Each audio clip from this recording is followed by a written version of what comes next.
Hola, bienvenidos a Por Más. Hoy abordaremos una cuestión que puede parecer sencilla, pero que encierra mucha profundidad. Es la de por qué el campo gravitatorio o el campo eléctrico son campos conservativos y el campo magnético no lo es. Vamos a explorar qué significa que un campo sea conservativo, qué implicaciones tiene esto en la física y cómo estas diferencias nos ayudan a entender mejor las leyes fundamentales del universo. Si alguna vez te has preguntado por qué ciertos campos se comportan de una manera tan diferente, este vídeo es para ti. Así que, empecemos. Primero, vamos a analizar qué ocurre con el campo gravitatorio. Cuando aplicamos una fuerza sobre un objeto, lo desplazamos y realizamos sobre él un trabajo. Este trabajo, en física, lo expresamos como un producto escalar entre esa fuerza y el desplazamiento. Como tal, como producto escalar, por la definición, se calcula módulo de fuerza, módulo del desplazamiento y el coseno del ángulo que forman el vector fuerza y el vector desplazamiento. Aquí lo tienes. Tienes un objeto y tienes la fuerza que aplicamos sobre él y el desplazamiento. Si te resulta un poco complicado visualizar cómo puede ser que si yo aplico una fuerza el desplazamiento no sea en el mismo sentido, piensa cuando tiramos de una maleta. Si esta fuera la maleta, al tirar ejerces una fuerza y sin embargo el desplazamiento es en este sentido. El ángulo alfa, ¿ves? Es el ángulo que forman ambos vectores. Si la fuerza no fuera constante, calcularíamos trabajos en pequeños desplazamientos que los vamos a llamar diferenciales de R. Por lo tanto, tendríamos diferenciales de trabajo, es decir, trabajitos pequeñitos realizados al aplicar una fuerza y conseguir pequeñitos desplazamientos.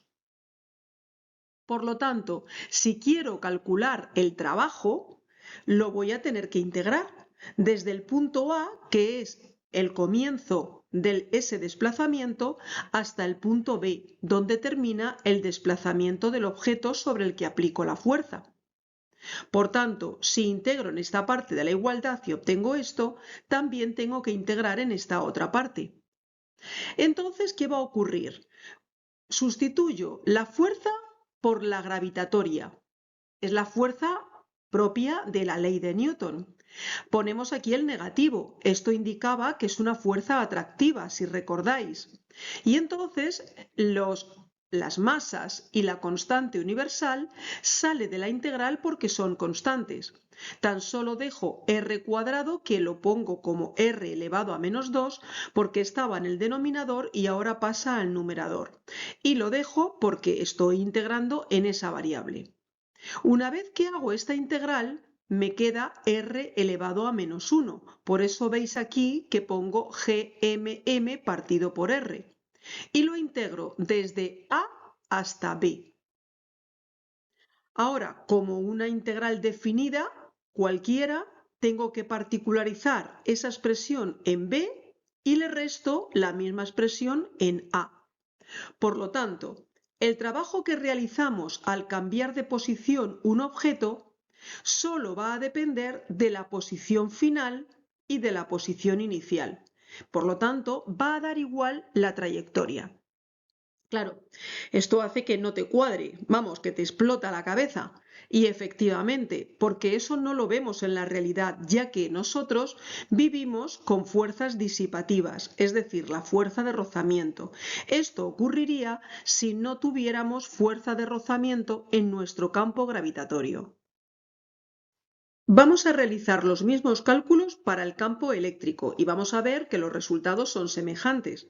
La única diferencia es que la fuerza no va a ser siempre atractiva, como ocurría en el caso gravitatorio, sino que si las dos cargas tienen el mismo signo, esta fuerza, la que sufre una a consecuencia de la otra, va a ser repulsiva.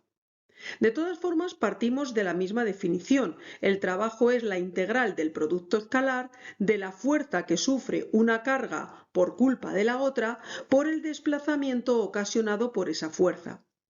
Ese desplazamiento se va a producir desde un punto A hasta un punto B. Aquí voy a poner el módulo de la fuerza, que me lo da la ley de Coulomb. Y este es el desplazamiento. Veis que no aparece el coseno del ángulo, porque va a valer 1, ya que el ángulo es 0, el ángulo que forman la fuerza y la distancia entre las dos cargas, o el desplazamiento de una carga respecto a la otra.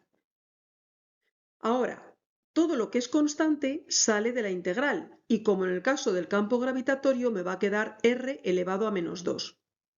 Cuando integre, eso me va a quedar menos 1 partido por r, desde el punto A hasta el punto B, y como toda integral definida, consiste en poner esta expresión particularizada para B, por eso voy a poner aquí r sub B, y luego menos la misma expresión particularizada para A. Sin embargo, veis aquí que primero aparece 1 partido por r sub A menos 1 partido por r sub B, en lugar de al contrario, pero no hay que olvidar este negativo que procede precisamente de la integral. Vemos que en el caso del campo gravitatorio obtuvimos 1 partido por RB menos 1 partido por RA. Salvo esa diferencia, seguimos obteniendo que el trabajo ejercido en trasladar la carga solo depende de las posiciones finales e inicial que ocupa dicha carga. Ahora vamos a responder nuestra pregunta inicial y es ¿por qué el campo magnético no es conservativo? Un campo es conservativo, recordemos, si para ir de un punto a otro empleamos la misma energía independientemente del camino seguido. Esto es lo mismo que hemos dicho anteriormente. Esa energía solamente va a depender de la posición inicial y de la posición final que tenga o bien la masa en el caso del campo gravitatorio o bien la carga en el caso del campo eléctrico. Esto se escribe de esta manera. Como el trabajo es la integral del producto escalar de fuerza por diferencial de desplazamiento, entonces eso va a ser igual a la variación de energía potencial. En cuanto al negativo, os remito a los vídeos que os cuelgo aquí arriba que nos hablan de la energía potencial gravitatoria y en el otro vídeo la energía potencial eléctrica. Si cambiamos fuerza por campo, estas magnitudes, os acordáis que solamente dependen que la fuerza, si es la gravitatoria, va a llevar en su expresión las dos masas, la que crea el campo y la que sufre el campo. Bien, pues la expresión del campo solamente lleva la masa que lo crea, no la que lo sufre. Por lo tanto, el resultado de ambas expresiones va a diferir en lo mismo. En la energía potencial, en su expresión, se incluyen las dos masas y en el potencial solamente la masa que sufre el efecto. Si por otro lado consideramos el campo eléctrico, tenemos algo similar.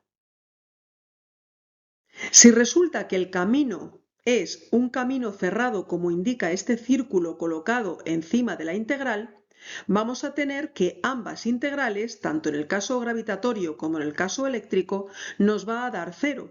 ¿Por qué? Porque el punto inicial coincide con el final. Y si esta integral va a depender solamente del punto inicial y del punto final, si ambos coinciden, es lógico que las integrales coincidan, en que sean 0.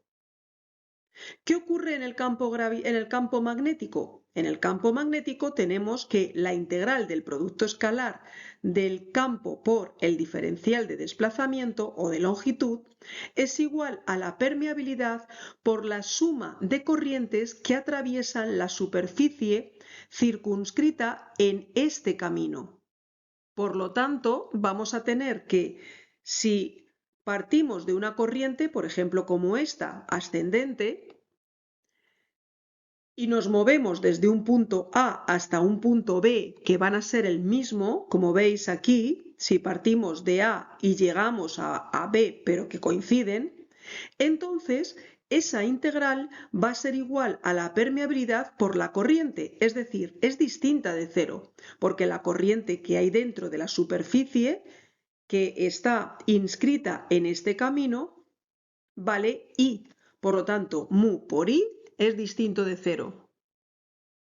Esto nos lleva a decir que el campo no es conservativo y, por tanto, cuando un campo no es conservativo, no se puede hablar de una energía como ocurría en el campo gravitatorio, energía gravitatoria, o potencial incluso gravitatorio. En el campo eléctrico hablamos de una energía potencial eléctrica e incluso luego de un potencial o voltaje.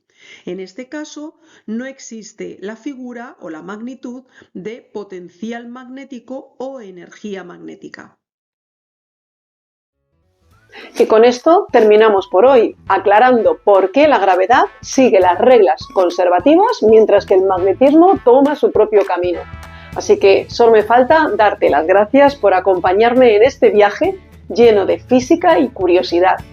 Si te ha dejado pensando algo o tienes alguna pregunta, déjamelo aquí abajo en los comentarios. Tu apoyo significa mucho y juntos hacemos crecer este espacio de aprendizaje. Nos vemos en el próximo vídeo donde seguiremos explorando misterios de este universo que nos rodea. Así que nada, hasta pronto. ¡Chao! Okay, let's go.